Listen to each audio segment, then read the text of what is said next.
देखो शिखरे आपण को स्वागत। आज मु आपण नहीं आसी देश विदेशर 30 टी गुरुत्वपूर्ण खबर। आपण को अनुरोध भिडियोटी को संपूर्ण देखिए। नंबर 1 श्रीमंदिर 36 नियोग बैठक शेष। पवित्र अक्षय तृतीया ପାଇଁ नीति निर्घंट को अनुमोदन। आसंता मे 10 तारिख में पवित्र अक्षय तृतीया। एही दिन रथयात्रा ପାଇଁ रथ निर्माण अनुकूल सह 21 दिन व्यापी बाहर चंदन यात्रा आरंभ हेबो।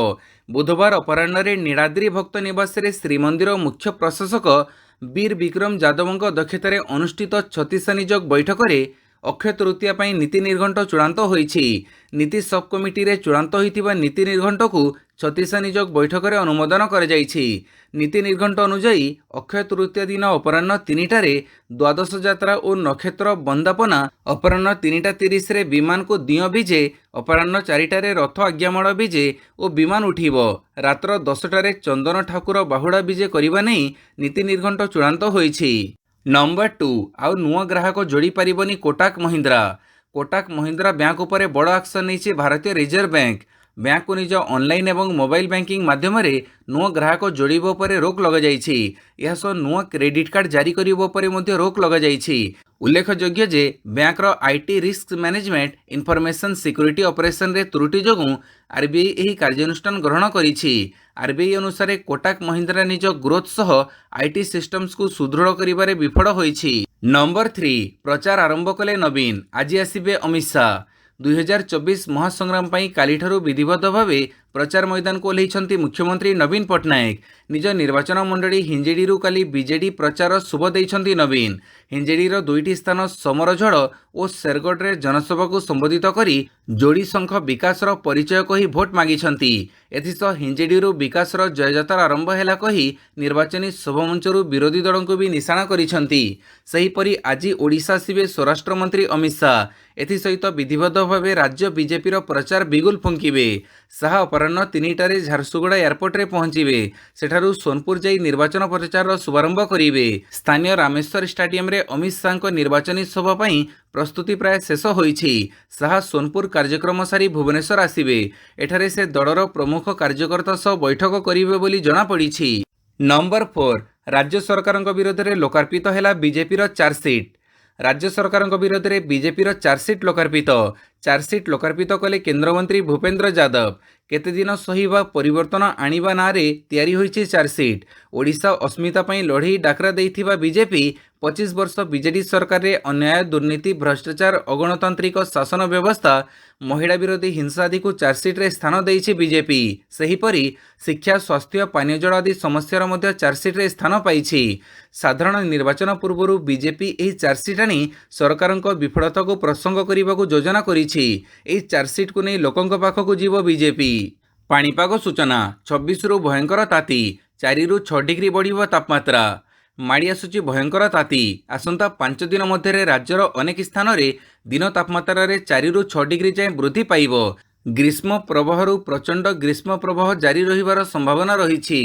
स्थाने स्थाने पारद 46 डिग्री छुईपारे। 27 तारिख में बारिपदा बौद्ध सहर पारद 44 डिग्री डेई जावाकू थिबा बेले भुवनेश्वर झारसुगुड़ा मालकानगिरी बलांगीर टिटलागढ़ नुआपड़ा भवानीपाटना पारड़ा खेमुंडी रे 43 डिग्री उपरे रहिबो। 26 और 27 तारिख में सुंदरगढ़ झारसुगुड़ा बरगढ़ संबलपुर केन्दुझर मयूरभंज अनुगुड़ ढेंकानाल कटक जाजपुर भद्रक बालेश्वर केन्द्रापड़ा जगतसिंहपुर नुआपड़ा बलांगीर सोनपुर बौद्ध खोर्धा जिले में हिटवेव स्थिति सृष्टि होबाकू थिबा ऑरेंज वार्निंग जारी होईछि। नंबर 6 मो माँ देश ପାଇଁ निज मंगलसूत्र बलिदान देइछन्ति कहिले प्रियंका। देश स्वाधीन हेबार 70 वर्ष बीती सारिथिबा बेले कांग्रेस 55 वर्ष क्षमतार रही। उक्त समय कौन कांग्रेस कहार मंगलसूत्र बा सुना छड़े देइछि। मात्र देश में जेबे युद्ध होइथिला पूर्वतन प्रधानमंत्री इंदिरा गांधी निज सुना दे देइथिले। केवल सेतिक नुहे मो माँ सोनिया गांधी निज देश ପାଇଁ निज मंगलसूत्रर बलिदान देइछन्ति। प्रधानमंत्री मंगलसूत्रर महत्व बुझिथिले एपरि कहि नथान्ते। कांग्रेस महिला मानक ठारू सेमानक मंगलसूत्र छड़ेई नेबो बोली प्रधानमंत्री नरेंद्र मोदी विवादीय भाषण देइथिबा बेले एहाकू काउंटर अटैक करिसन्ति कांग्रेसर महासचिव प्रियंका गांधी भाद्रा। कर्णाटकर बांगालुरु रे एक रैली को संबोधन करी प्रियंका कहिसन्ति देशर सबुठु बड़ नेता निज नैतिकता भूली जाइछन्ति। लोकंक सम्मुखरे केवल नाटक करुछन्ति। नंबर 7 आंदोलन को ओह्लैले चाषी हाथ में मनीष खपुरी। ଦାବି ଶୁଣିଲେନି ସରକାର, ତେଣୁ ପ୍ରଚଣ୍ଡ ଖରାରେ ପ୍ରତିବାଦ ଜଣାଇବାକୁ ରାସ୍ତାକୁ ଓହ୍ଲାଇଲେ ଚାଷୀ। ମାତ୍ର ତାଙ୍କ ହାତରେ ଯାହା ଥିଲା ତାହା ଦେଖିଲେ ଯେ କିଏ ଭୟଭୀତ ହୋଇଯିବ। କାରଣ ଆନ୍ଦୋଳନରେ ସାମିଲ ହୋଇଥିବା ଚାଷୀମାନେ ହାତରେ ମଣିଷ ଖପୁରି ଓ ହାଡ଼ ଧରିଥିଲେ। ଏପରି କିଛି ଲୋମଟାଙ୍କୁର ଦୃଶ୍ୟ ନୂଆଦିଲ୍ଲୀର ଯନ୍ତର ମନ୍ତରରେ ଦେଖିବାକୁ ମିଳିଛି। ତାମିଲନାଡୁର କିଛି ଚାଷୀ ଆନ୍ଦୋଳନ ନିମନ୍ତେ ରାଜଧାନୀରେ ପହଞ୍ଚିଥିବା ବେଳେ ସାଙ୍ଗରେ ହାଡ଼ ଓ ଖପୁରି ଧରି ଆସିଥିଲେ। ତେବେ ଏହି ଖପୁରି ହାଡ଼ ବି ଚାଷୀଙ୍କର ବୋଲି ସେମାନେ କହିଛନ୍ତି। ଯେଉଁ ଚାଷୀ ବିଭିନ୍ନ କାରଣରୁ ଆତ୍ମହତ୍ୟା କରିଛନ୍ତି, ଏହି ଖପୁରି ହାଡ଼ ସେମାନଙ୍କର ବୋଲି କହିଛନ୍ତି ଆନ୍ଦୋଳନ କରୁଥିବା ଚାଷୀ। ଏହି ଆନ୍ଦୋଳନରେ ପ୍ରାୟ 200ରୁ ଉର୍ଦ୍ଧ୍ୱ ଚାଷୀ ସାମିଲ ହୋଇଛନ୍ତି। ନମ୍ବର 8, ପେୟୁକୁ ମିଳିଲା ପେମେଣ୍ଟ ଆଗ୍ରିଗେଟର ମଞ୍ଜୁରୀ। ପେମେଣ୍ଟ ସର୍ଭିସ ପ୍ରୋଭାଇଡର ପେୟୁକୁ ଭାରତୀୟ ରିଜର୍ଭ ବ୍ୟାଙ୍କଠାରୁ ପେମେଣ୍ଟ ଆଗ୍ରିଗେଟର ଭାବରେ କାମ କରିବା ପାଇଁ ଅନୁମତି ମିଳିଛି। ବୁଧବାର ଏନେଇ କମ୍ପାନୀ ସୂଚନା ଦେଇଛି। ପେମେଣ୍ଟ ଆଗ୍ରିଗେଟର ଏକ ଥାର୍ଡ ପାର୍ଟି ସେବା ପ୍ରଦାନ କରିଥାଏ, ଯାହା ଗ୍ରାହକ ଏବଂ ବ୍ୟବସାୟୀଙ୍କୁ ପେମେଣ୍ଟ ପାଇଁ ଗୋଟିଏ ମଞ୍ଚକୁ ଆଣିଥାଏ। ଏହା ଗ୍ରାହକଙ୍କୁ ଅନଲାଇନ୍ ପେମେଣ୍ଟ କରିବା ଏବଂ ବ୍ୟବସାୟୀଙ୍କୁ ପେମେଣ୍ଟ ସ୍ୱୀକାର କରିବାରେ ସକ୍ଷମ କରିଥାଏ। ବର୍ତ୍ତମାନ ପେୟୁକୁ ମଞ୍ଜୁରୀ ପରେ ଏବେ ନୂଆ ବ୍ୟବସାୟୀଙ୍କୁ ଡିଜିଟାଲ ପେମେଣ୍ଟ ସେବା ପ୍ରଦାନ କରିବା ପାଇଁ ଯୋଡ଼ିପାରିବ କମ୍ପାନୀ। ନମ୍ବର 9, ଆମେ ନିର୍ବାଚନକୁ କଣ୍ଟ୍ରୋଲ କରିପାରିବୁ ନାହିଁ, କହିଲେ ସୁପ୍ରିମକୋର୍ଟ। ଆମେ ନିର୍ବାଚନକୁ କଣ୍ଟ୍ରୋଲ କରିପାରିବୁ ନାହିଁ, କୌଣସି ସନ୍ଦେହ ଆଧାରରେ ନିର୍ଦ୍ଦେଶ ଜାରି କରାଯାଇପାରିବ ନାହିଁ। ଅଦାଲତ ନିର୍ବାଚନର ନିୟନ୍ତ୍ରଣ ଅଥରିଟି ନୁହନ୍ତି। ଇଲେକ୍ଟ୍ରୋନିକ୍ ଭୋଟିଂ ମେସିନ୍ ଓ ଭିଭିପେଟ୍ ସ୍ଲିପ୍ ମାଧ୍ୟମରେ ହୋଇଥିବା ଆବେଦନର ରାୟକୁ ସଂରକ୍ଷିତ ରଖି ସୁପ୍ରିମକୋର୍ଟ ଏଭଳି କିଛି କହିଛନ୍ତି। ଭିଭିପାଟ୍ ସହିତ ଇଲେକ୍ଟ୍ରୋନିକ୍ ଭୋଟିଂ ମେସିନ୍ ମାଧ୍ୟମରେ ଦିଆଯାଇଥିବା ଭୋଟ ପୁନଃ ଯାଞ୍ଚ ପାଇଁ ଆବେଦନ ଉପରେ ସୁପ୍ରିମକୋର୍ଟ ବୁଧବାର ରାୟ ସଂରକ୍ଷଣ ରଖିଛନ୍ତି। ଜଷ୍ଟିସ୍ ଦୀପଙ୍କର ଦତ୍ତା ଓ ସଞ୍ଜୀବ ଖନ୍ନାଙ୍କ ଖଣ୍ଡପୀଠ ମାମଲାର ଶୁଣାଣି ସମୟରେ କହିଛନ୍ତି ଯେ ସନ୍ଦେହ ଆଧାରରେ ଆମେ ନିର୍ଦ୍ଦେଶ ଜାରି କରିପାରିବୁ ନାହିଁ। ନିର୍ବାଚନ ନିୟନ୍ତ୍ରଣକାରୀ ପ୍ରାଧିକରଣ ନୁହେଁ। ନମ୍ବର 10, ଖବରକାଗଜରେ ବଡ଼ ଆକାରରେ କ୍ଷମା ପ୍ରାର୍ଥନା କଲା ପତଞ୍ଜଳି। ବିଭ୍ରାନ୍ତିକର ବିଜ୍ଞାପନ ମାମଲାରେ କାଲି ଖବରକାଗଜରେ ସର୍ବସାଧାରଣରେ ଅପେକ୍ଷାକୃତ ବଡ଼ ଆକାରରେ କ୍ଷମା ମାଗିଛି ପତଞ୍ଜଳି ଆୟୁର୍ବେଦ ଲିମିଟେଡ୍। କାଲି ସକାଳେ ପ୍ରକାଶିତ ବିଜ୍ଞାପନ ଏକ ଖବରକାଗଜ ପୃଷ୍ଠାର ଏକ ଚତୁର୍ଥାଂଶ ସ୍ଥାନ ନେଇଛି। ଯୋଗଗୁରୁ ରାମଦେବ ଏବଂ ତାଙ୍କ ସହଯୋଗୀ ବାଲକ୍ରିଷ୍ଣା କାଲି ଖବରକାଗଜରେ ସର୍ବସାଧାରଣରେ କ୍ଷମା ପ୍ରାର୍ଥନା କରିଛନ୍ତି। ପତଞ୍ଜଳି ଗତକାଲି ମଧ୍ୟ କ୍ଷମା ମାଗିଥିଲେ, କିନ୍ତୁ ଏହି କ୍ଷମା ପ୍ରାର୍ଥନା ବିଭ୍ରାନ୍ତିକର ବିଜ୍ଞାପନ ଆକାରଠାରୁ ଛୋଟ ହୋଇଥିବାରୁ ପ୍ରଶ୍ନ କରିଥିଲେ ଅଦାଲତ। କୋର୍ଟଙ୍କ ପ୍ରତି ଅତ୍ୟଧିକ ସମ୍ମାନ ରହିଛି ବୋଲି ସେ କ୍ଷମା ମାଗିଛନ୍ତି ଏବଂ ସେମାନଙ୍କର ଭୁଲ ପୁନରାବୃତ୍ତି କରିବେ ନାହିଁ। ପତଞ୍ଜଳି ପକ୍ଷରୁ ସୁପ୍ରିମକୋର୍ଟରେ କୁହାଯାଇଛି ଯେ ବିଜ୍ଞାପନଗୁଡ଼ିକର ମୂଲ୍ୟ 10 ଲକ୍ଷ ଟଙ୍କା। ନମ୍ବର 11, ମେ 7 ଯାଏଁ ବଢ଼ିଲା ସିସୋଦିଆଙ୍କ ନ୍ୟାୟିକ ହେଫାଜତ। ଦିଲ୍ଲୀ ମଦ ଦୁର୍ନୀତି ମାମଲାରେ ବର୍ତ୍ତମାନ ଚାର୍ଜସିଟ୍ ନ କରିବାକୁ ଦାବି କରି ରାଉଜ ଏଭିନ୍ୟୁ କୋର୍ଟ କେନ୍ଦ୍ରୀୟ ଅନୁସନ୍ଧାନ ଏଜେନ୍ସିରୁ ପ୍ରତିକ୍ରିୟା ଲୋଡ଼ିଛନ୍ତି। ଏହି ମାମଲାରେ ମନୀଷ ସିସୋଦିଆଙ୍କ ନ୍ୟାୟିକ ହେଫାଜତକୁ ଆସନ୍ତା ମେ 7 ତାରିଖ ପର୍ଯ୍ୟନ୍ତ ବୃଦ୍ଧି କରିଛନ୍ତି। ଶୁଣାଣି ସମୟରେ ଅଭିଯୁକ୍ତଙ୍କ ଓକିଲ ବିଚାରପତିଙ୍କୁ କହିଥିଲେ ଯେ ଆମେ କୋର୍ଟରୁମ୍ରୁ ବାହାରକୁ ଯିବା ଉଚିତ ନୁହେଁ। ନମ୍ବର 12, ସେନା ପାଇଁ ଆସିବ ସ୍ୱତନ୍ତ୍ର ବୁଲେଟ୍ ପ୍ରୁଫ୍ ଜ୍ୟାକେଟ୍। ସେନା ପାଇଁ ଆସିବ ସ୍ୱତନ୍ତ୍ର ବୁଲେଟ୍ ପ୍ରୁଫ୍ ଜ୍ୟାକେଟ୍। ଯବାନଙ୍କ ପାଇଁ ସ୍ୱତନ୍ତ୍ର ବୁଲେଟ୍ ପ୍ରୁଫ୍ ଜ୍ୟାକେଟ୍ ପ୍ରସ୍ତୁତ କରିଛି କାନପୁର ଡିଆର୍ଡିଓ। ଏହି ଜ୍ୟାକେଟ୍ରେ 6ଟି ଗୁଳି ବାଜିଲେ ମଧ୍ୟ କିଛି କ୍ଷତି ହେବ ନାହିଁ। ଜ୍ୟାକେଟ୍ର ଓଜନ ହାଲୁକା ଥିବାବେଳେ ସ୍ୱତନ୍ତ୍ର ଉପାଦାନରେ ପ୍ରସ୍ତୁତ କରାଯାଇଛି। ଏନେଇ ପ୍ରତିରକ୍ଷା ମନ୍ତ୍ରଣାଳୟ ପକ୍ଷରୁ ସୂଚନା ଦିଆଯାଇଛି। ଏହି ବୁଲେଟ୍ ପ୍ରୁଫ୍ ଜ୍ୟାକେଟ୍ର ପରୀକ୍ଷଣ ମଧ୍ୟ ଶେଷ ହୋଇଛି। ଜ୍ୟାକେଟ୍ରେ 7.62 ଏବଂ 5.4 RAPR ବୁଲେଟ୍ ଲାଗିଲେ ମଧ୍ୟ କୌଣସି କ୍ଷତି ହେବ ନାହିଁ ବୋଲି କୁହାଯାଇଛି। ମୋନୋଲିଥିକ୍ ସେରାମିକ୍ ପ୍ଲେଟ୍ ଏବଂ ପଲିମର ସହ ଅନ୍ୟାନ୍ୟ ଉପାଦାନ ମିଶାଇ ଏହି ଜ୍ୟାକେଟ୍କୁ ପ୍ରସ୍ତୁତ କରାଯାଇଛି। ନମ୍ବର 13, 527 ଭାରତୀୟ ଖାଦ୍ୟ ସାମଗ୍ରୀରେ କ୍ୟାନ୍ସର ସୃଷ୍ଟିକାରୀ କେମିକାଲ। ୟୁରୋପୀୟ ୟୁନିୟନର ଦାବି। ଭାରତରୁ ବିଦେଶକୁ ରପ୍ତାନି କରାଯାଉଥିବା ମସଲାରେ କ୍ୟାନ୍ସର ସୃଷ୍ଟିକାରୀ ରସାୟନ ଥିବା ପ୍ରସଙ୍ଗ ଥମିବାର ନାଁ ଧରୁନାହିଁ। ଏହାରି ଭିତରେ ଆଉ ଏକ ବଡ଼ ଦାବି ସାମ୍ନାକୁ ଆସିଛି। କେବଳ ମସଲା ହିଁ ନୁହେଁ, ଭାରତରୁ ବିଦେଶ ରପ୍ତାନି କରାଯାଉଥିବା ଅନେକ ଖାଦ୍ୟ ଉପାଦାନରେ ମଧ୍ୟ କ୍ୟାନ୍ସର ସୃଷ୍ଟିକାରୀ କେମିକାଲ ଥିବା ସୂଚନା ସାମ୍ନାକୁ ଆସିଛି। ଏହାରି ଭିତରେ ୟୁରୋପୀୟ ସଂଘ ବା EU 527 ଭାରତୀୟ ଖାଦ୍ୟ ସାମଗ୍ରୀରେ ଏହିପରି ଏଥିଲିନ୍ ଅକ୍ସାଇଡ୍ ଚିହ୍ନଟ କରାଯାଇଛି। ଟାଇମ୍ସ ନାଓର ରିପୋର୍ଟ ଅନୁସାରେ ଏହା ଉପରେ ପରବର୍ତ୍ତୀ କାର୍ଯ୍ୟାନୁଷ୍ଠାନ ପାଇଁ ପ୍ରସ୍ତୁତି କରାଯାଉଛି। 2020 ସେପ୍ଟେମ୍ବରରୁ 2024 ଏପ୍ରିଲ ମଧ୍ୟରେ କରାଯାଇଥିବା ନିରୀକ୍ଷଣରେ EU ଖାଦ୍ୟ ସୁରକ୍ଷା ପ୍ରାଧିକରଣ ଭାରତରୁ ଆମଦାନୀ ହେଉଥିବା 527 ଖାଦ୍ୟ ସାମଗ୍ରୀରେ କାର୍ସିନୋଜେନିକ୍ ଏଥିଲିନ୍ ଅକ୍ସାଇଡ୍ ଥିବା ଜାଣିବାକୁ ପାଇଛି। ନମ୍ବର 14, ନ୍ୟାୟପତ୍ରରେ ଭାରତୀୟ ସମ୍ପତ୍ତି ଜବତ କରିବାର ଘୋଷଣା କରିଛି କି କଂଗ୍ରେସ? କ'ଣ କହୁଛି ତଥ୍ୟ? କଂଗ୍ରେସ ତାର ନିର୍ବାଚନୀ ଇସ୍ତାହାରରେ ତଥା ନ୍ୟାୟପତ୍ରରେ ଭାରତୀୟଙ୍କ ସମ୍ପତ୍ତି ଜବତ କରିବା ଏବଂ ଏହାକୁ ବିତରଣ କରିବା ପ୍ରତିଶ୍ରୁତି ଦେଇଛି। ନିକଟରେ ଏଭଳି କିଛି ଅଭିଯୋଗ ଆଣିଥିଲେ ପ୍ରଧାନମନ୍ତ୍ରୀ ନରେନ୍ଦ୍ର ମୋଦି। ତେବେ ଫ୍ୟାକ୍ଟ ଚେକ୍ ବେଳେ ମୋଦିଙ୍କ ଏହି ଅଭିଯୋଗ ମିଛ ବୋଲି ପ୍ରମାଣ ହୋଇଛି। କଂଗ୍ରେସ ନ୍ୟାୟପତ୍ରକୁ ନେଇ ବଡ଼ ଅଭିଯୋଗ ଆଣିଥିଲେ ମୋଦି। କଂଗ୍ରେସ ତାର ନ୍ୟାୟପତ୍ରରେ କୁଆଡ଼େ ଭାରତୀୟଙ୍କ ସମ୍ପତ୍ତି ଜବତ କରିବା ସହ ଏହାକୁ ବଣ୍ଟନ କରିବାକୁ ପ୍ରତିଶ୍ରୁତି ଦେଇଥିବା କହିଥିଲେ। ସେମାନେ ଆମ ମା ଭଉଣୀଙ୍କ ପାଖରେ ଥିବା ସୁନାକୁ ନେଇଯିବେ, ଏହାର ଗଣନା କରିବେ ଓ ମୂଲ୍ୟାଙ୍କନ କରିବେ, ପରେ ଏହାକୁ ବଣ୍ଟନ କରିଦେବେ। ସେମାନେ ଏହାକୁ ଡକ୍ଟର ମନମୋହନ ସିଂଙ୍କ ସରକାରରେ ଯାହା କହିଥିଲେ ଦେଶର ସମ୍ପତ୍ତି ଉପରେ ମୁସଲମାନଙ୍କର ପ୍ରଥମ ଅଧିକାର ରହିଛି ସେହିମାନଙ୍କୁ ଦେବେ। ଏବେ ଏହି ଅଭିଯୋଗ ମିଛ ବୋଲି ପ୍ରମାଣିତ ହୋଇଛି। ଫ୍ୟାକ୍ଟ ଚେକ୍ ବେଳେ ସତ ସାମ୍ନାକୁ ଆସିଛି। ନମ୍ବର 15 25,000 କୋଟି ବ୍ୟାଙ୍କ ଦୁର୍ନୀତି ଘଟଣା। ଅଜିତ ପୱାରଙ୍କ ପତ୍ନୀଙ୍କୁ ମିଳିଲା କ୍ଲିନ୍ ଚିଟ୍। ବିଜେପି ସହ ହାତ ମିଳେଇ ମହାରାଷ୍ଟ୍ରର ଉପମୁଖ୍ୟମନ୍ତ୍ରୀ ହୋଇଥିବା ଅଜିତ ପୱାରଙ୍କ ପତ୍ନୀ ସୁନେତ୍ରାଙ୍କୁ ବଡ଼ ଆଶ୍ୱସ୍ତି ମିଳିଛି। ମହାରାଷ୍ଟ୍ର ପୁଲିସର ଅର୍ଥନୈତିକ ଅପରାଧ ଶାଖା କାଲି 25,000 କୋଟି ଟଙ୍କାର ମହାରାଷ୍ଟ୍ର ସମବାୟ ବ୍ୟାଙ୍କ ଦୁର୍ନୀତି ସ୍କାମରେ ସୁନେତ୍ରାଙ୍କୁ କ୍ଲିନ୍ ଚିଟ୍ ଦେଇଛି। ତାଙ୍କ ବିରୋଧରେ ଏହି ବ୍ୟାଙ୍କ ଦୁର୍ନୀତି ମାମଲା ଦୀର୍ଘ ବର୍ଷ ହେଲା ଚାଲିଥିଲା। ବିରୋଧୀ ମେଣ୍ଟରେ ଅଜିତ ପୱାର ଥିବାବେଳେ ଏହାକୁ ବିଜେପି ମୁଖ୍ୟ ପ୍ରସଙ୍ଗ କରିଥିଲା। ହେଲେ ଏବେ ସୁନେତ୍ରାଙ୍କୁ କ୍ଲିନ୍ ଚିଟ୍ ମିଳିଯାଇଛି। କ୍ଲିନ୍ ଚିଟ୍ ମିଳିବା ଘଟଣା ପରେ ଉଦ୍ଧବ ଠାକରେଙ୍କ ଶିବସେନା ବଡ଼ ପ୍ରତିକ୍ରିୟା ଦେଇଛି। ଦଳର ନେତା ଆନନ୍ଦ ଦୁବେ କହିଛନ୍ତି ଅଭିଯୁକ୍ତ ଥିବା ସବୁ ନେତା ବିଜେପିରେ ମିଶିବା ପରେ କ୍ଲିନ୍ ଚିଟ୍ ପାଇଯାଉଛନ୍ତି। ନମ୍ବର 16 ନବୀନଙ୍କୁ ଦାଦନ ସମ୍ରାଟ ଓ ବାହାପିଆଙ୍କ ବାରବାଟୀ ଚାଷ କହି ବର୍ଷିଲା ବିଜେପି। ଦାଦନ ସମ୍ରାଟ ନବୀନଙ୍କ ମୁହଁରେ ବିକାଶର ଭାଷା ଶୋଭା ପାଉନି। 25 ବର୍ଷ ଶାସନରେ ରହି ନିଜ ନିର୍ବାଚନ ମଣ୍ଡଳୀ କଥା ବୁଝି ପାରିନଥିବା ମୁଖ୍ୟମନ୍ତ୍ରୀ ଓଡ଼ିଶାକୁ 1 ନମ୍ବର କରିବେ ବୋଲି କହିବା ବାହାପିଆଙ୍କ ବାରବାଟୀ ଚାଷ ସଦୃଶ। ନିଜ ଶାସନକାଳ ଭିତରେ ହିଞ୍ଜିଳି ଓ ଗଞ୍ଜାମରେ ନବୀନ ପଟ୍ଟନାୟକ କେତେ ରାତି ବିତାଇଛନ୍ତି, କେତେ ଭୋଟରଙ୍କ ଦୁଃଖ ଶୁଣି ତାର ସମାଧାନ କରିଛନ୍ତି ବୋଲି ବିଜେପି ପ୍ରଶ୍ନ କରିଛି। ବିଜେଡି ସୁପ୍ରିମୋ ମୁଖ୍ୟମନ୍ତ୍ରୀ ନବୀନ ପଟ୍ଟନାୟକଙ୍କୁ କାଲି ଏଭଳି ଢଙ୍ଗରେ କଡ଼ା ସମାଲୋଚନା କରିଛି ବିଜେପି।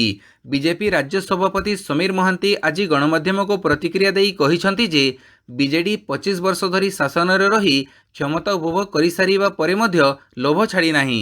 ନମ୍ବର 17 କ୍ୟାରିବିଆନରେ LGBTQଙ୍କ ବିଜୟ। ସମଲିଙ୍ଗୀ ସମ୍ପର୍କ ଉପରେ ଥିବା ପ୍ରତିବନ୍ଧକକୁ ରଦ୍ଦ କଲେ ହାଇକୋର୍ଟ।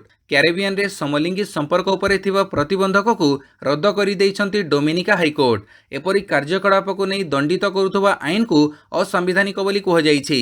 ସମଲିଙ୍ଗୀ ବାସିନ୍ଦା ଅଭିଯୋଗ କରିଛନ୍ତି ଯେ ଆଇନ ତାଙ୍କ ସାମ୍ବିଧାନିକ ଅଧିକାରକୁ ଉଲ୍ଲଂଘନ କରିଛି। କୋର୍ଟଙ୍କ ଏହି ନିଷ୍ପତ୍ତିକୁ କ୍ୟାରିବିଆନ LGBTQ ଅଧିକାରର ଏକ ବଡ଼ ବିଜୟ ବୋଲି କହିଛନ୍ତି LGBTQ କାର୍ଯ୍ୟକର୍ତ୍ତା।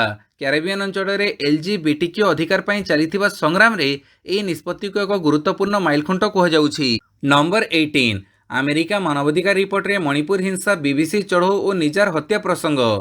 ଆମେରିକାର 2023 ମାନବାଧିକାର ରିପୋର୍ଟରେ 2023 ମେ ମାସରେ ମଣିପୁରରେ ହୋଇଥିବା ଜାତିଗତ ହିଂସା, ବ୍ରିଟେନର ବ୍ରଡକାଷ୍ଟର BBC ଉପରେ ଟିକସ କର୍ତ୍ତୃପକ୍ଷଙ୍କ ଚଢ଼ଉ ଏବଂ କାନାଡ଼ାରେ ଶିଖ ଆତଙ୍କବାଦୀ ହରଦୀପ ସିଂ ନିଜାରର ହତ୍ୟା ଭଳି ପ୍ରସଙ୍ଗ ମଧ୍ୟ ଉଲ୍ଲେଖ କରାଯାଇଛି। ଯଦିଓ ଭାରତ ଏପର୍ଯ୍ୟନ୍ତ କୌଣସି ପ୍ରତିକ୍ରିୟା ଦେଇନାହିଁ, ବୈଦେଶିକ ବ୍ୟାପାର ମନ୍ତ୍ରଣାଳୟ ପୂର୍ବରୁ କହିଥିଲା ଯେ ଆମେରିକାର ଏଭଳି ରିପୋର୍ଟ ଭୁଲ ସୂଚନା ଓ ତ୍ରୁଟିପୂର୍ଣ୍ଣ ବୁଝାମଣା ଉପରେ ଆଧାରିତ। ମଣିପୁର ସମ୍ପର୍କରେ ରିପୋର୍ଟରେ ଉଲ୍ଲେଖ କରାଯାଇଛି ଯେ ଚାଲିଥିବା ସଂଘର୍ଷ ଯୋଗୁଁ ଅତିକମ୍ରେ 175 ଜଣଙ୍କର ମୃତ୍ୟୁ ଘଟିଛି ଏବଂ 60,000ରୁ ଅଧିକ ଲୋକ ବିସ୍ଥାପିତ ହୋଇଛନ୍ତି। ରିପୋର୍ଟରେ ହିଂସା ରୋକିବାରେ ଭାରତ ସରକାରଙ୍କ ଅପାରଗତାକୁ ସମାଲୋଚନା କରାଯାଇଛି। ନମ୍ବର 19 ଶେଷ ଦିନରେ ଦିଗପହଣ୍ଡିରେ ପ୍ରାର୍ଥୀ ବଦଳାଇଲା କଂଗ୍ରେସ। ରାଜ୍ୟରେ ପ୍ରଥମ ପର୍ଯ୍ୟାୟ ନିର୍ବାଚନ ପାଇଁ ଆଜି ପ୍ରାର୍ଥୀପତ୍ର ଦାଖଲର ଶେଷ ଦିନ ଥିବାବେଳେ କାଲି କଂଗ୍ରେସ ନିଜର ପ୍ରାର୍ଥୀ ପରିବର୍ତ୍ତନ କରିଛି। ଶ୍ରୀଧର ଦେବଙ୍କ ପରିବର୍ତ୍ତେ ସାକା ସୁଜିତ କୁମାରଙ୍କୁ ପ୍ରାର୍ଥୀ ଘୋଷଣା କରିଛି। ଓଡ଼ିଶା ପ୍ରଦେଶ କଂଗ୍ରେସ ପକ୍ଷରୁ ଏହି ସୂଚନା ଦିଆଯାଇଛି। ସୂଚନା ଅନୁସାରେ ବ୍ରହ୍ମପୁର ସଂସଦୀୟ କ୍ଷେତ୍ର ଅନ୍ତର୍ଗତ ଦିଗପହଣ୍ଡି ବିଧାନସଭା ନିର୍ବାଚନ ମଣ୍ଡଳୀ ପାଇଁ ଏପ୍ରିଲ 14 ତାରିଖରେ କଂଗ୍ରେସ ନିଜର ପ୍ରାର୍ଥୀ ଭାବେ ଶ୍ରୀଧର ଦେବଙ୍କ ନାଁ ଘୋଷଣା କରିଥିଲା। ନମ୍ବର 20 ଓଡ଼ିଶାରେ ସର୍ବାଧିକ ମ୍ୟାଲେରିଆ ରୋଗୀ। ମଶାଙ୍କୁ ସୁହାଉଛି ଉଷ୍ମ ଆର୍ଦ୍ର ପରିବେଶ। ଆଜି ସାରା ବିଶ୍ୱରେ ବିଶ୍ୱ ମ୍ୟାଲେରିଆ ଦିବସ ପାଳନ ହେବ। ଏହି ରୋଗ ନିରାକରଣ ଯୋଗ୍ୟ, ତଥାପି ଅତ୍ୟାବଧି 100 ଦେଶରେ ଏହା ବ୍ୟାପି ରହିଛି ଓ ପ୍ରତିବର୍ଷ ପ୍ରାୟ 9 ଲକ୍ଷ ଲୋକଙ୍କର ଏଥିରେ ପ୍ରାଣ ଯାଉଛି। ଭାରତ ସରକାର 2016 ମସିହାରୁ ବିଭିନ୍ନ ପ୍ରକାର ପଦକ୍ଷେପ ଆପଣେଇ 2030 ସୁଦ୍ଧା ଦେଶରୁ ମ୍ୟାଲେରିଆ ସମ୍ପୂର୍ଣ୍ଣ ମୂଳୋତ୍ପାଟନ ପାଇଁ ଲକ୍ଷ୍ୟ ରଖିଛନ୍ତି। ଆମ ରାଜ୍ୟରେ ମ୍ୟାଲେରିଆ ପୀଡ଼ିତଙ୍କ ସଂଖ୍ୟା ଦେଶରେ ସର୍ବାଧିକ ରହିବା ଘଟଣା ଚିନ୍ତାର ବିଷୟ ହୋଇଛି। National centre for vector borne disease କଣ୍ଟ୍ରୋଲର ତଥ୍ୟ ଅନୁସାରେ 2023 ମସିହାରେ ଓଡ଼ିଶାରେ 41,971 ଜଣ ମ୍ୟାଲେରିଆ ରୋଗୀ ଚିହ୍ନଟ ହୋଇଥିଲେ। ଓଡ଼ିଶାର ଉଷ୍ମ ଆର୍ଦ୍ର ଜଳବାୟୁ ମଶାମାନଙ୍କ ବଂଶବୃଦ୍ଧି ଓ ରୋଗ ସଂକ୍ରମଣ ପାଇଁ ସହାୟକ ହେଉଛି। ନମ୍ବର 21 ନୂତନ ଧରଣର ବାଲିଷ୍ଟିକ୍ ମିଜାଇଲର ସଫଳ ପରୀକ୍ଷଣ। ଓଡ଼ିଶାର ବାଲେଶ୍ୱର ଉପକୂଳରୁ ମଧ୍ୟମ ଦୂରଗାମୀ ଏକ ନୂତନ ଧରଣର ବାଲିଷ୍ଟିକ୍ ମିଜାଇଲର ସଫଳ ପରୀକ୍ଷଣ ହୋଇଛି। ପ୍ରତିରକ୍ଷା ସୂତ୍ରରୁ ଏହି ସୂଚନା ମିଳିଛି। ସୂତ୍ର ଅନୁସାରେ ପରୀକ୍ଷଣରେ ଅଭିଯାନର ପୂରା କ୍ଷମତାକୁ ପ୍ରମାଣିତ କରିଛି ଏବଂ ନୂଆ ପ୍ରଯୁକ୍ତିକୁ ସ୍ୱୀକୃତି ଦେଇଛି। ଭାରତୀୟ ବାୟୁସେନା ଦ୍ୱାରା ବାଲିଷ୍ଟିକ୍ ମିଜାଇଲ୍ ପରୀକ୍ଷଣ କ୍ଷମତା 250 କିଲୋମିଟରରୁ ଅଧିକ ଦୂର ଯାଏଁ ଶତ୍ରୁଙ୍କ ଠିକଣାରୁ ଧ୍ୱଂସ କରିପାରିବ। ସୂତ୍ର ଅନୁସାରେ ମିଜାଇଲ୍ ପରୀକ୍ଷଣ ଓଡ଼ିଶାର ଅବଦୁଲ କଲାମ ଦ୍ୱୀପରୁ କରାଯାଇଥିଲା ଏବଂ ଏହା ଆବଶ୍ୟକ ମାନଦଣ୍ଡ ଉପରେ ସଠିକ୍ ସାବ୍ୟସ୍ତ ହୋଇଛି। ନମ୍ବର 22 ସାମ୍ ପିଟ୍ରୋଡାଙ୍କ ବିବୃତ୍ତିର କଡ଼ା ଜବାବ ଦେଲେ ପ୍ରଧାନମନ୍ତ୍ରୀ ମୋଦି। ଭାରତରେ ଧନୀ ବ୍ୟକ୍ତିଙ୍କ ସମ୍ପତ୍ତିକୁ ନେଇ ବଡ଼ ବିବୃତ୍ତି ଦେଇଛନ୍ତି ରାଜନୈତିକ ଗୁରୁ ତଥା ବରିଷ୍ଠ କଂଗ୍ରେସ ନେତା ସାମ୍ ପିଟ୍ରୋଡା। ପ୍ରଧାନମନ୍ତ୍ରୀ ନରେନ୍ଦ୍ର ମୋଦି ବୁଧବାର ଛତିଶଗଡ଼ର ସୁରଗୁଜାଠାରେ ଏକ ନିର୍ବାଚନ ରାଲିରେ ସମ୍ବୋଧିତ କରିବା ବେଳେ ସାମ୍ ପିଟ୍ରୋଡାଙ୍କ ଉତ୍ତରାଧିକାରୀ ଟିକସ ଉପରେ ଦେଇଥିବା ବିବୃତ୍ତିକୁ ଟାର୍ଗେଟ୍ କରିଛନ୍ତି। ସେ କହିଛନ୍ତି ଯେ କଂଗ୍ରେସର ଉଦ୍ଦେଶ୍ୟ ଭଲ ନୁହେଁ। ବର୍ତ୍ତମାନ ତାଙ୍କର ଭୟଙ୍କର ଉଦ୍ଦେଶ୍ୟ ସମସ୍ତଙ୍କ ସାମ୍ନାରେ ଖୋଲାଖୋଲି ଭାବେ ବାହାରିଛି। ତେଣୁ ବର୍ତ୍ତମାନ ସେମାନେ ଉତ୍ତରାଧିକାରୀ ଟ୍ୟାକ୍ସ ବିଷୟରେ କହୁଛନ୍ତି। ସାମ୍ ପିଟ୍ରୋଡା କହିଛନ୍ତି ଆମେରିକାରେ ଏକ ଉତ୍ତରାଧିକାରୀ ଟ୍ୟାକ୍ସ ରହିଛି। ଯଦି କାହାର $100 ମିଲିୟନ ସମ୍ପତ୍ତି ଅଛି ଏବଂ ସେ ମରିଗଲେ ସେ କେବଳ ନିଜ ପିଲାମାନଙ୍କୁ 45% ସ୍ଥାନାନ୍ତର କରିପାରିବେ। ସରକାର 55% ନିଅନ୍ତି। ଏହା ଏକ ଆକର୍ଷଣୀୟ ନିୟମ। ନମ୍ବର 23 ପୂର୍ବତଟ ରେଳବାଇ ପକ୍ଷରୁ ଚାଲିବ 22 ଗ୍ରୀଷ୍ମକାଳୀନ ସ୍ୱତନ୍ତ୍ର ଟ୍ରେନ୍। ଗ୍ରୀଷ୍ମରେ ଯାତ୍ରୀ ଭିଡ଼କୁ ଏଡ଼ାଇବା ପାଇଁ ପୂର୍ବତଟ ରେଳବାଇ ପକ୍ଷରୁ ପୂର୍ବତଟ ରେଳ ପରିସୀମା ମଧ୍ୟରୁ ଦେଶର ବିଭିନ୍ନ ଗୁରୁତ୍ୱପୂର୍ଣ୍ଣ ସ୍ଥାନକୁ ସ୍ୱତନ୍ତ୍ର ଟ୍ରେନ୍ ଚଳାଚଳ ପାଇଁ ନିଷ୍ପତ୍ତି ନିଆଯାଇଛି। ସମ୍ବଲପୁର ଏରୋଡ଼ ସାପ୍ତାହିକ ଗ୍ରୀଷ୍ମକାଳୀନ ସ୍ୱତନ୍ତ୍ର ଟ୍ରେନ୍ ମେ 1ରୁ ଜୁନ୍ 26 ପର୍ଯ୍ୟନ୍ତ ଚଳାଚଳ କରିବ। ପୁରୀ ଉଧାନ ପୁରୀ ସ୍ୱତନ୍ତ୍ର ଟ୍ରେନ୍ ଏପ୍ରିଲ 25ରୁ ଜୁନ୍ 27 ପର୍ଯ୍ୟନ୍ତ ଚାଲିବ। ଏହିଭଳି ଆହୁରି ଅନେକ ଗ୍ରୀଷ୍ମକାଳୀନ ଟ୍ରେନ୍ ଚଳାଚଳ କରିବ। ନମ୍ବର 24 କନୌଜରୁ ଲୋକସଭା ନିର୍ବାଚନ ଲଢ଼ିବେ ଅଖିଲେଶ ଯାଦବ। ସମାଜବାଦୀ ପାର୍ଟିର ମୁଖ୍ୟ ତଥା ବିଧାୟକ ଭାବେ କାର୍ଯ୍ୟ କରୁଥିବା ଅଖିଲେଶ ଯାଦବ ଲୋକସଭା ନିର୍ବାଚନ ଲଢ଼ିବେ। ସେ ଉତ୍ତରପ୍ରଦେଶ କନୌଜ ଆସନରୁ ପ୍ରାର୍ଥୀପତ୍ର ଦାଖଲ କରିବେ ବୋଲି କାଲି ଦଳ ପକ୍ଷରୁ ସ୍ପଷ୍ଟ କରାଯାଇଛି। ଏହି ଆସନରୁ ଅଖିଲେଶ ପୂର୍ବରୁ 3 ଥର ଜିତିଥିଲେ। ସେହିପରି ତାଙ୍କ ପତ୍ନୀ ଡିମ୍ପଲ ଓ ବାପା ମୁଲାୟମ ସିଂ ଯାଦବ ମଧ୍ୟ ଏହି ଆସନରୁ ଜିତିଥିଲେ। ନମ୍ବର 25 ଚନ୍ଦକା ଡମପଡ଼ା ଅଭୟାରଣ୍ୟରେ ଥମୁନି ନିଆଁ, 10 ଦିନରେ 14 ବନାଗ୍ନି। ଚନ୍ଦକା ଡମପଡ଼ା ଅଭୟାରଣ୍ୟରେ ଥମୁନି ଜଙ୍ଗଲ ନିଆଁ। ବନ ବିଭାଗ ଓ ଅଗ୍ନିଶମ ବାହିନୀ ନିଆଁକୁ ଆୟତ୍ତ କରିବାକୁ ଲାଗି ପଡ଼ିଥିଲେ ହେଁ ପ୍ରତିଦିନ କେଉଁଠି ନା କେଉଁଠି ଜଙ୍ଗଲ ଜଳୁଛି। କେତେବେଳେ ଡମପଡ଼ା ରେଞ୍ଜରେ ତ ଆଉ କେତେବେଳେ କୁଜମହଲ ବିଟ୍ରେ ଗଛ ଜଳି ପଡ଼ି ପାଉଁଶ ହୋଇଯାଉଛି। 24 ଦିନ ହେଲା ଅଭୟାରଣ୍ୟରେ ବାରମ୍ବାର ନିଆଁ ଲାଗୁଥିଲେ ମଧ୍ୟ ଅସାମାଜିକ ତତ୍ତ୍ୱଙ୍କୁ ଠାବ କରିବାରେ ବନ ବିଭାଗ ବିଫଳ ହୋଇଛି। ଫଳରେ ଗୋଟିଏ ସ୍ଥାନରୁ ନିଆଁ ଲିଭୁଣୁ ଅନ୍ୟ ସ୍ଥାନରେ ଜଳୁଛି। ବନ୍ୟପ୍ରାଣୀଙ୍କ ଲାଗି ଏବେ ବିପଦ ସୃଷ୍ଟି ହୋଇଥିବାରୁ ସେମାନେ ଗାଁ ଓ ସହରମୁହାଁ ହେଲେଣି। ହରିଣ, କୁଟୁରା, ବାର୍ହା, ମୟୂର, ଠେକୁଆ ଭଳି ବନ୍ୟପ୍ରାଣୀ ଗାଁ ଗଣ୍ଡାକୁ ଚାଲି ଆସୁଥିବା ଦେଖିବାକୁ ମିଳିଛି। କେବଳ ନିଆଁ ନୁହେଁ, ଅଭୟାରଣ୍ୟରେ ଏବେ ପାଣି ସମସ୍ୟା ଦେଖାଦେଲାଣି। ନମ୍ବର 26 ଆର୍ଟିଆଇରେ ଇଭିଏମ୍ ଭିଭିପ୍ୟାଟ୍ ନିର୍ମାତାଙ୍କ ସୂଚନା ଦେଲେନି ଇସିଆଇଏଲ୍ ଓ BEL. Electronic corporation of India limited ଓ ଭାରତ ଇଲେକ୍ଟ୍ରୋନିକ୍ସ ଲିମିଟେଡ୍ ସୂଚନା ଅଧିକାର ଆଇନ ଅଧିନିୟମରେ ଜୈନିକ କାର୍ଯ୍ୟକର୍ତ୍ତାଙ୍କୁ ଇଭିଏମ୍ ଓ ଭିଭିପ୍ୟାଟ୍ ନିର୍ମାତା ଓ ଯୋଗାଣକର୍ତ୍ତାଙ୍କ ନାମ ଓ ବିସ୍ତୃତ ଯୋଗାଯୋଗ ବିବରଣୀ ଦେବାକୁ ମନା କରିଦେଇଛନ୍ତି। କାର୍ଯ୍ୟକର୍ତ୍ତା ଭେଙ୍କଟେଶ ନାୟକ 2ଟି ଆର୍ଟିଆଇ ଦାଖଲ କରିଥିଲେ। ଏଥିରେ ସେ ଇସିଆଇଏଲ୍ ଓ ବିଏଲ୍କୁ ପଚାରିଥିଲେ ଯେ ଇଲେକ୍ଟ୍ରୋନିକ୍ ଭୋଟିଂ ମେସିନ୍ ଓ ଭୋଟର ଭେରିଫାଏଡ୍ ପେପର ଟ୍ରାଏଲ୍ କେଉଁ ଉପକରଣରେ ତିଆରି ହୁଏ ଏବଂ ଏହାର ଯୋଗାଣ କିଏ କରନ୍ତି ବୋଲି ଜାଣିବାକୁ ଚାହିଁଥିଲେ। ରକ୍ଷା ମନ୍ତ୍ରଣାଳୟ ଅନ୍ତର୍ଗତ ଇସିଆଇଏଲ୍ ଓ ବିଇଏଲ୍ ନିର୍ବାଚନ ଆୟୋଗଙ୍କ ନିମନ୍ତେ ଇଭିଏମ୍ ଓ ଭିଭିପ୍ୟାଟ୍ ନିର୍ମାଣ କରନ୍ତି ବୋଲି କୁହାଯାଇଛି। ନମ୍ବର 27 କର୍ଣ୍ଣାଟକ ସରକାରଙ୍କ ବଡ଼ ନିଷ୍ପତ୍ତି, ଓବିସିରେ ସାମିଲ ହେଲେ ସମସ୍ତ ମୁସଲମାନ। ସଂରକ୍ଷଣର ସୁବିଧା ଯୋଗାଇବା ପାଇଁ କର୍ଣ୍ଣାଟକ ସରକାର ମୁସଲିମମାନଙ୍କୁ ପଛୁଆ ଶ୍ରେଣୀ ବା ଓବିସିରେ ଅନ୍ତର୍ଭୁକ୍ତ କରିଛନ୍ତି। ଜାତୀୟ ପଛୁଆ ଆୟୋଗ ଏକ ପ୍ରେସ୍ ବିଜ୍ଞପ୍ତି ଜାରି କରି ଏନେଇ ସୂଚନା ଦେଇଛନ୍ତି। ପଛୁଆ ବର୍ଗର ଜାତୀୟ ଆୟୋଗଙ୍କ କହିବା ଅନୁସାରେ କର୍ଣ୍ଣାଟକ ସରକାରଙ୍କ ତଥ୍ୟ ଅନୁଯାୟୀ କର୍ଣ୍ଣାଟକର ସମସ୍ତ ମୁସଲିମ ଜାତି ଏବଂ ସମ୍ପ୍ରଦାୟ ରାଜ୍ୟ ସରକାରଙ୍କ ଅଧୀନରେ ନିଯୁକ୍ତି ତଥା ଶିକ୍ଷାନୁଷ୍ଠାନରେ ସଂରକ୍ଷଣ ପାଇଁ ଓବିସି ତାଲିକାରେ ସ୍ଥାନ ପାଇଛନ୍ତି। ଶ୍ରେଣୀ 2B ଅଧୀନରେ କର୍ଣ୍ଣାଟକ ରାଜ୍ୟର ସମସ୍ତ ମୁସଲମାନଙ୍କୁ ଓବିସି ଭାବେ ବିବେଚନା କରାଯାଇଛି। ଆୟୋଗ କହିଛନ୍ତି ଯେ ଶ୍ରେଣୀ 1ରେ 17ଟି ମୁସଲମାନ ସମ୍ପ୍ରଦାୟକୁ ଓବିସି ଭାବରେ ବିବେଚନା କରାଯାଇଥିବା ବେଳେ ଶ୍ରେଣୀ 2 ଓ Aରେ 19ଟି ମୁସଲମାନ ସମ୍ପ୍ରଦାୟକୁ ଓବିସି ଭାବରେ ବିବେଚନା କରାଯାଇଛି। ନମ୍ବର 28 ଶେଷ ପର୍ଯ୍ୟନ୍ତ ଲଢ଼ିଲା ଗୁଜରାଟ, ରୋମାଞ୍ଚକର ମୁକାବିଲାରେ ବାଜି ମାରିଲା ଦିଲ୍ଲୀ। ଆଇପିଏଲ୍ରେ କାଲି ପୁଣି ଆଉ ଏକ ରୋମାଞ୍ଚକର ମୁକାବିଲା ଦେଖିବାକୁ ମିଳିଛି। ଟୁର୍ଣ୍ଣାମେଣ୍ଟର 40ତମ ହାଇସ୍କୋରିଂ ମ୍ୟାଚ୍ରେ ଶେଷ ବଲ୍ରେ ବାଜି ମାରି ନେଇଛି ଦିଲ୍ଲୀ କ୍ୟାପିଟାଲ୍ସ।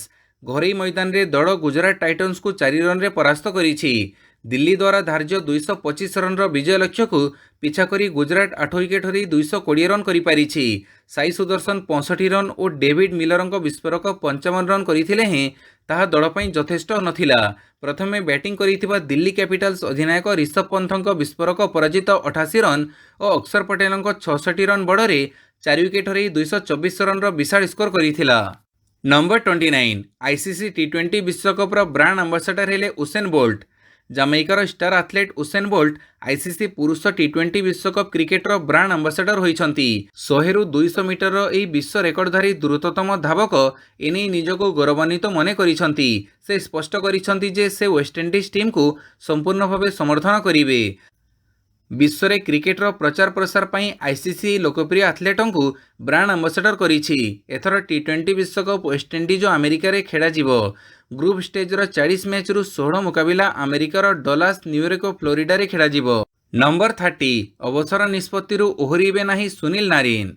चलित आईपीएल रे Kolkata Knight Riders allrounder Sunil Narine चमत्कार प्रदर्शन जारी रखिछंती।